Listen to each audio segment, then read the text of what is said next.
தமிழ் திரைப்பட இயக்குனரும் நடிகருமான மணிவண்ணன் சென்னையில் இன்று காலமானார். அவருக்கு வயது 59. மாரடைப்பால் அவர் உயிர் பிரிந்ததாக தெரிகிறது. இதுகுறித்த கூடுதல் தகவல்களை செய்தியாளர் பாலாஜியிடம் கேட்கலாம். பாலாஜி, மணிவண்ணன் மரணம் குறித்த தகவல்கள் சொல்லுங்கள். மணிவண்ணன் 31 ஜூலை 1954 பிறந்தார். வயது 59. ஒரு மணி நேரம் முன்னதாக நெசப்பாக்கத்தில் இருக்கிற ஒரு வீடுல மாரடைப்பால் உயிர் பிரிந்தது அப்படின்னு தகவல் வந்திருக்கு. மணிரத்னம் தமிழ்ல பாரதிராஜா அவர்கள் கிட்ட 1979 முதல் முறையாக உதவி இயக்குனர் சேர்ந்தார். பல வெற்றி திரைப்படங்கள் ஒர்க் பண்ணிருக்காரு. கொடி பறக்குது அப்படிங்கிற திரைப்படத்துல அவர் முதல் முறையாக ரஜினிகாந்த் ஹீரோ நடிக்க வச்சு, அதாவது அவர் இயக்கின படத்துல ரஜினி ஹீரோ நடிச்சாரு. முதல் அவரோட இயக்கம் கொடி பறக்கல ஆரம்பிச்சது. பல வெற்றி படங்கள் இயக்கியிருக்காரு. அமைதிப்படை மாதிரியான படங்கள் அவர் படங்கள் முக்கியமான படங்கள் சொல்லலாம். இப்போ மணிவண்ணனுடைய உடல் எங்க வைக்கப்பட்டிருக்கு, அவருடைய இல்லத்துக்கு எப்ப கொண்டு வராங்க, இதை பற்றிய விவரங்கள் இருந்தா சொல்லுங்க. ஒரு மணி நேரம் முன்னதான் அவர் உயிர் பிரிந்தது. அவருடைய வீடு நெசப்பாக்கத்துல இருக்குது. சென்னை நெசப்பாக்கத்தில் அவர் உடல் வைக்கப்பட்டிருக்கு. பாலாஜி, இது தொடர்பா திரைப்படத்துறையிலிருந்து யாரேனும் ஏதேனும் இரங்கல் செய்திகள் வெளியிட்டு இருக்காங்களா? இது பற்றிய விவரங்கள் இருக்குதா? உறுதியாக, அதாவது ஒரு விஷயம் சொல்லியாகணும். மணிவண்ணன் அவர்கள் உடல்நிலை கொஞ்சம் முடியாம இருந்தாலும் அவர் சமீபத்தில் நாகராஜ சோழன் MMLA திரைப்படம் இயக்குனாரு. அந்த படம் இயக்குனதிலிருந்து அவர் மேலும் படங்கள் இயக்கும் அப்படின்ற ஆரோக்கியமான நம்பிக்கையில் இருந்தாரு. அவருக்கு மாரடைப்பு ஏற்பட்டது திரையுலகினருக்கு மிகப்பெரிய அதிர்ச்சியா இருக்கு. அது மட்டும் இல்லாம அவரோட பழகிய நண்பர்கள், திரையுலக பிரமுகர்கள் எல்லாம் வருத்தம் தெரிவிச்சிட்டு இருக்காங்க. எல்லோரும் அவருடைய இல்லம் நோக்கி படையெடுத்துட்டு இருக்காங்க அவரோட உடலை பார்ப்பதற்காக. பாலாஜி, நீங்க தொடர்பிலேயே இருங்க. இப்ப நம்மளோட திரைப்பட இயக்குனர் தங்கர் பச்சான் தொடர்பில் இருக்கிறார், அவர்கிட்ட பேசலாம். வணக்கம் சார். இயக்குனர் மணிவண்ணன் உயிரிழந்திருக்கிறதா செய்தி வெளியாகி இருக்குது. இயக்குனரா அவர் பல சாதனைகள் செஞ்சிருக்காங்க. அவருடைய ஒரு இயக்குனரா நீங்க அவருடைய மறைவை எப்படி பாக்குறீங்க? உங்களுடைய நினைவுகளை பதிவு செய்யுங்க. எல்லாமே நினைவுல தான் முடியுது வாழ்க்கை. அண்ணனுடைய இறப்பு ஒரு தனிப்பட்ட முறையில எனக்கு ஒரு உண்மையான ஒரு அண்ணா. அவர் எனக்கு நான் திரைப்பட கல்லூரியில படிக்கும் காலத்திலிருந்து படித்துக்கொண்டே அவருடைய படங்கள்ல நான் உதவி ஒளிப்பதிவாளராக பணியாற்றிருக்கேன். நான் அவர்கிட்ட இருந்து கற்றுக்கொண்டது திரைப்படத்தை விடவும் இந்த ஒரு மூட நம்பிக்கைகள், ஒரு தன்னம்பிக்கை இல்லாத இந்த ஒரு திரையுலகத்துல ஒரு தனித்துவமான அடையாளத்தோட பெரியாரோட கருத்துக்களை தொடர்ந்து சொல்லிக்கிட்டு வந்தாரு. வெறும் பிழைப்புக்காகவும் மக்களை மகிழ்வதற்காக மட்டுமே திரைப்படத்தை கையாளாதுன்னு தான் நடித்த படங்களிலும் சரி, இயக்கிய படங்களிலும் சரி, ஒரு சமூக பொறுப்போட இயங்கின ஒரு முக்கியமான ஒருத்தர். சமகால அரசியல அது யார் எப்படி இருந்தாலும் தன்னுடைய கருத்துக்களை நேர்மையா சொல்லக்கூடியவர், ஒரு போராளி. அவரை எல்லா ஒரு திரைப்பட இயக்குனரோட அவரை ஒப்புமைப்படுத்தி பார்க்காமல் அவர் ஒரு தமிழனாக, இந்த தமிழ் மக்களுக்காக, மொழிக்காக, தமிழனுடைய உரிமைகளுக்காக எப்போதுமே தன்னுடைய குரலை ரொம்ப ஆணித்தரமாக, ரொம்ப தெளிவாக பதிவு செய்தவர். என்னால இது வரைக்கும் நம்ப முடியாம இருக்கு. நான் அங்கதான் புறப்பட்டு இருக்கேன். அண்ணன் நான் அண்மையில நான் சந்திச்சேன். ரொம்ப என்னோட நெடுநேரம் ரொம்ப உரையாற்றிருந்தாரு. மகனுடைய திருமணத்தை வச்சிருந்தாங்க அண்ணன். ரொம்ப ஒரு மாதிரி எனக்கு அதுல மீள முடியாம தான் நீங்க கேட்கிற கேள்விக்கு இந்த நேரம் பதில் சொல்ல என்னால முடியல. இருந்தா கூட நான் சொல்றேன், மீண்டும் சொல்ல முடியும். இப்ப இருக்கிற இயக்குநர்கள் எல்லாம் சினிமாவை ஒரு தொழிலா தான் பார்த்துக்கிட்டு இருக்காங்க. அது மக்களுக்கான ஒரு விடுதலை கருவியா பார்க்கறதுக்கான இயக்குநர்கள் மிக குறைவு. அதுல மிக முக்கியமானவர் மணிவண்ணன் அவர்கள். அவருடைய இழப்பு இந்த ஒரு தமிழ் இனத்துக்கான இழப்பு, தமிழர்களுக்கான இழப்பு, இது அனைவருக்குமான இழப்புன்னு நான் சொல்றேன். திரு தங்கர் பச்சான், நீங்க தொடர்புல மணிவண்ணன் அவர்களோட உங்களுடைய நினைவுகளை பகிர்ந்துகிட்டீங்க. நன்றி. நன்றிம்மா. பாலாஜி, நீங்க இப்ப சொல்லலாம், மணிவண்ணன் ஒரு இயக்குனராகவும் ஒரு நடிகராகவும் நிறைய சாதனைகள் செஞ்சிருக்காரு. அவருடைய திரையுலக பயணம் பற்றி சொல்லுங்க, அவருடைய சாதனைகளை பற்றி சொல்லுங்க. மணிவண்ணன் அவர்கள் முதல்ல கொடிப்பறக்கு படத்துல இயக்குனர் அறிமுகமான சொல்லியிருந்தோம். பாரதிராஜா அவர்களோட பல வெற்றி திரைப்படங்கள், டிக் டிக் டிக், அலைகள், இதுல பல படங்கள் ஒர்க் பண்ணிருக்காரு. அவரோட கான்ட்ரிபியூஷன் பாரதிராஜாவோட லைஃப்ல டெஃபினட்டா முக்கியமான விஷயம் சொல்லலாம். அது மட்டும் இல்லாம அவர் 400 திரைப்படங்கள் தமிழ்ல முக்கியமான, அதாவது காமெடி கதாபாத்திரம், குணச்சித்திர கதாபாத்திரம், வில்லன் கதாபாத்திரம் நிறைய பண்ணிருக்காரு. எந்த கதாபாத்திரங்கள் பண்ணலாம் அந்த கதாபாத்திரங்களாக தன்னை மாற்றிக்கக்கூடிய ஒரு நடிகர். அது மட்டும் இல்லாம திரைப்படங்கள் ஒரு சமூக சிந்தனை முன் வச்சு பல திரைப்படங்கள் எடுத்தாரு. இன்னைக்கு இருக்க அரசியல் நிலைமை கூட ஒரு படங்கள்ல டைரக்டா சாடி இருக்காரு.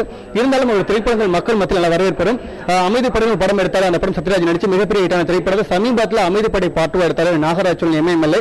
அந்த திரைப்படம் எடுக்கும்போது கூட ஒரு முக்கியமான கதாபாத்திரம் பண்ணியிருக்காரு. அவர் உடல்நிலை வந்து கொஞ்சம் உடம்பு சரியில்லை அப்படின்னு சொல்லியிருந்தாலும் அந்த படத்துல வந்து ஒரு முழு கவனம் எடுத்து நடிக்கவும் செஞ்சு இயக்கம் பண்ணியிருந்தாரு. அவரோட முந்தைய திரைப்படங்களுக்கு எந்த விதத்திலும் சளைத்ததில்லை அந்த திரைப்படம்ன்ற மாதிரி ஒரு சமூக அக்கறையோட நிறைய விஷயங்கள் அவர் அந்த படத்துல சாடி இருந்தாரு. மணிவண்ணனை பொறுத்த வரைக்கும் தமிழ் இண்டஸ்ட்ரியில வந்து ஒரு முக்கியமான அங்கமா இருந்தாருன்னு சொல்லலாம். அவர் நடித்த திரைப்படங்கள் பாத்தீங்கன்னா முக்கியமான படங்கள்ல வந்து உள்ளத்தை அளித்தா, மேட்டுக்குடி, அதே மாதிரி வந்து அவை சண்முகி, நிறைய திரைப்படங்கள்ல வந்து நட்சத்திரங்கள் எவ்வளவு முக்கியமான நட்சத்திரங்கள் இருந்தாலும் இவரோட கதாபாத்திரங்கள் தனித்தன்மை இருக்கும். பாலாஜி, நம்ம தொடர்ந்து பேசலாம். இப்ப நம்மோட இயக்குனர் மனோபாலா தொடர்பில் இருக்கிறார், அவர்கிட்ட பேசலாம். வணக்கம் சார். இயக்குனர் நடிகர் மணிவண்ணன் உயிரிழந்துட்டார். உங்களோட அவருடைய நினைவுகளை நீங்க பதிவு செஞ்சுக்கோங்க. என்னால பேச கூட முடியல, தாங்க முடியாத துக்கத்துல இருக்கு. நாங்கெல்லாம் ஒன்னா ஒரு சொன்னவங்க. அவனுக்கு இந்த இழப்பு சினிமாவுக்கு மிகப்பெரிய இழப்புமா. அவனை மாதிரி ஒரு நல்ல மனுஷனை பார்க்கவே முடியாது.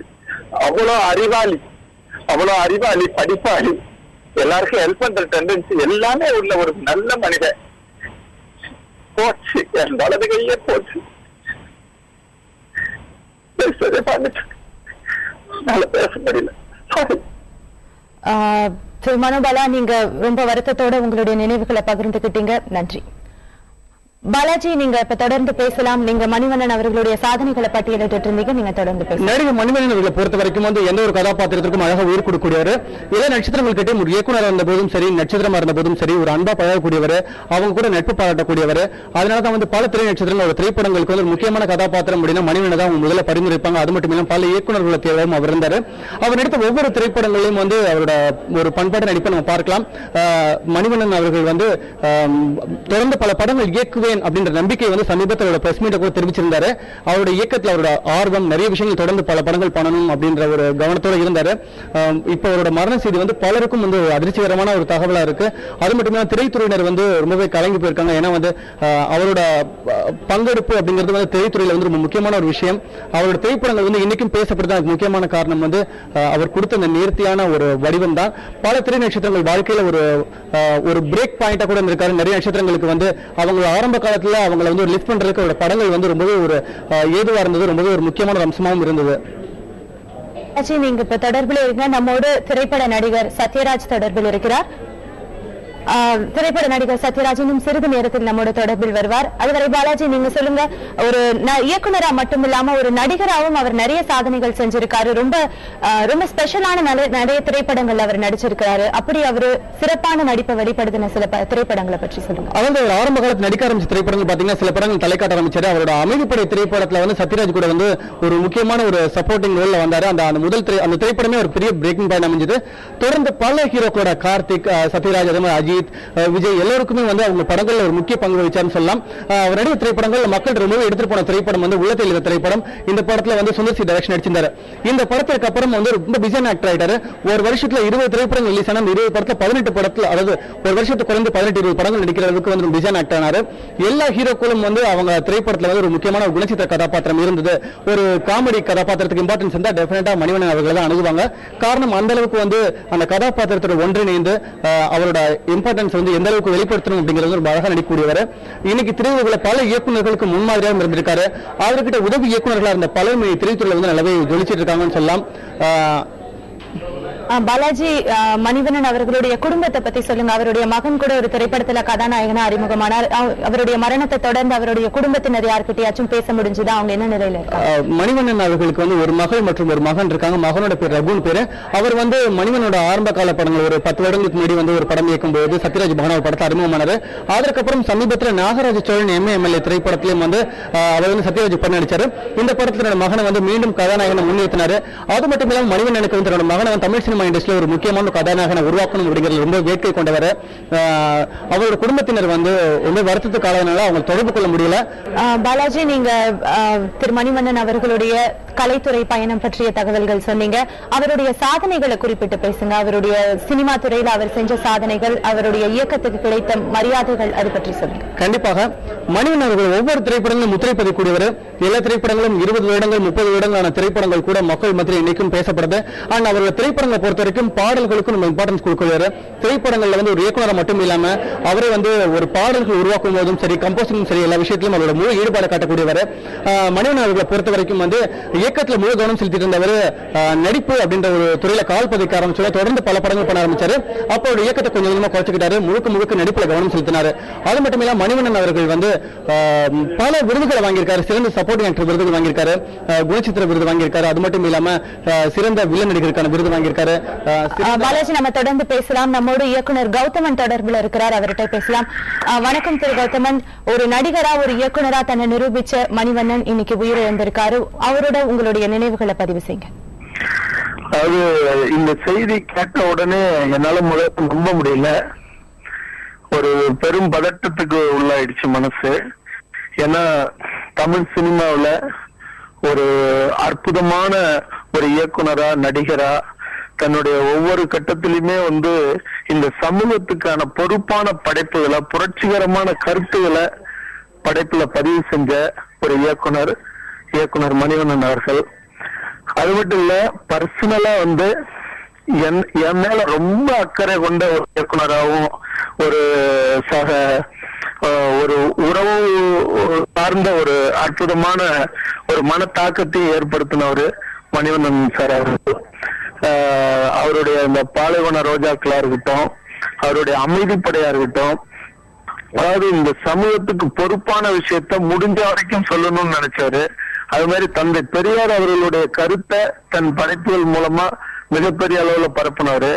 இயக்குனர், அதாவது நடிகர் சத்யராஜ் அவர்களுக்கு நண்பர்களா, நான் ஒரு வாரத்துக்கு முன்னாடி அவரை நான் வந்து சந்திச்சு அவர் வீட்டுல பேசிட்டு இருந்தேன்.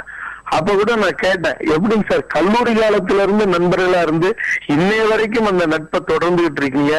தன்னுடைய முடிஞ்ச வரைக்கும் தன்னுடைய எல்லா படைப்புகளையும் கடைசி படைப்பு 50வது படத்துல கூட நீங்க அவரை வந்து கதாநாயகனா போட்டு எடுத்திருக்கீங்க அப்படின்னு சொல்லி பேசியிருந்தேன். இப்ப கூட நான் துணி கடைக்கு போனேன்னா சத்யராஜையும் சேர்த்துதான் துணி எடுத்தோம் அப்படின்னு சொல்லிட்டு இருந்தாரு. அந்த நினைவுகள்லாம் இப்ப வந்து மனசை ரொம்ப அழகாயிச்சிட்டு இருக்கு.